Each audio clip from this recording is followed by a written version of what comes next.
when we talk about Parliament, pretty much anywhere really in the land, the conversation about how many women are in there seems to be something that we have a conversation about quite often. Now, over in Wales, the government there has been criticised because it's been leaked that apparently they are very keen to get more women into parliamentary roles and therefore are looking at gender quotas, all women shortlist, that kind of thing. But it looks likely that if a guy self-identifies as a woman and therefore is a transgender woman, that person should be allowed onto the all-woman shortlist. Do you agree with that? No, completely disagree with it. I mean, a man may wish to be called Jane and he may think of himself as a woman, but that doesn't make him a woman. And it stands about 2 seconds worth of scrutiny to determine what I've said is absolutely right. And no amount of pandering to this ideology makes it right. Indeed, I would go so far as to say, Michelle, that you shouldn't call him a trans woman. He's a man and he's trans. He's a trans man and he should stay on the men's list. Women are women, and if they wish to transition, if they think of themselves as men, then they're trans, they're still women, and they're now trans women. And so, I think the important point here, the serious point here, is that our language is being undermined by the way that these labels are used.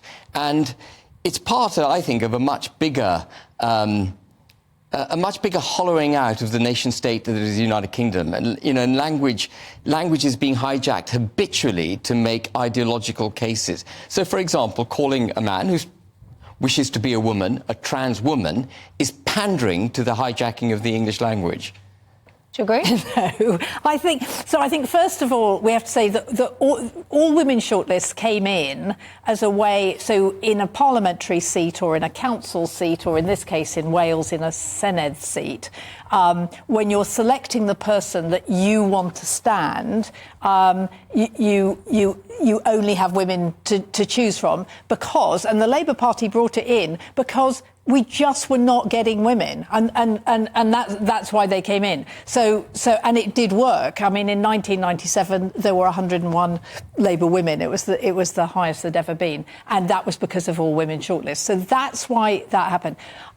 I think I don't mind if transgender women, and we can have another argument about transgender women, go on the seat.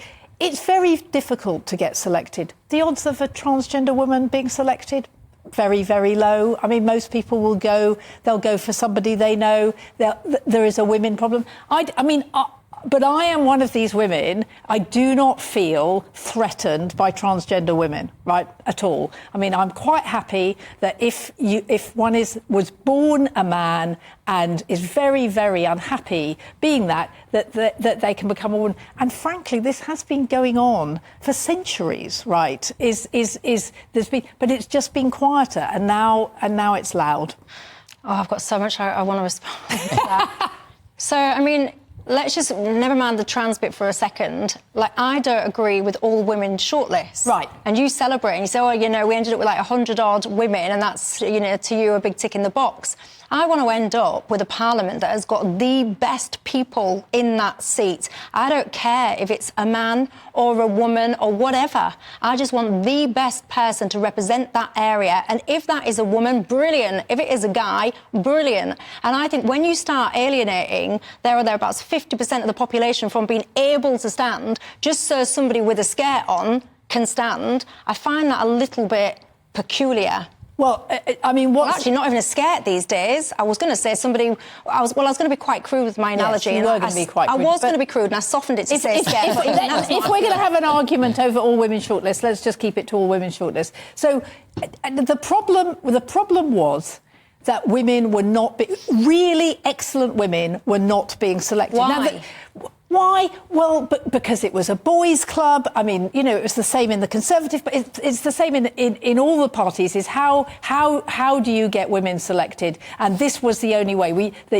So they tried it. I mean, one of the big opponents of all women shortlist was Arthur Scargill, because he could no longer get his minors people, the people he wanted. Because that's how a lot of seats were decided. It was decided in small rooms, and it was, you know, a man was put from up. that, and women are now active in politics. So why do we still now need these all-women shortlists? Because it doesn't. You still don't get proper representation. I mean, what do you call proper representation?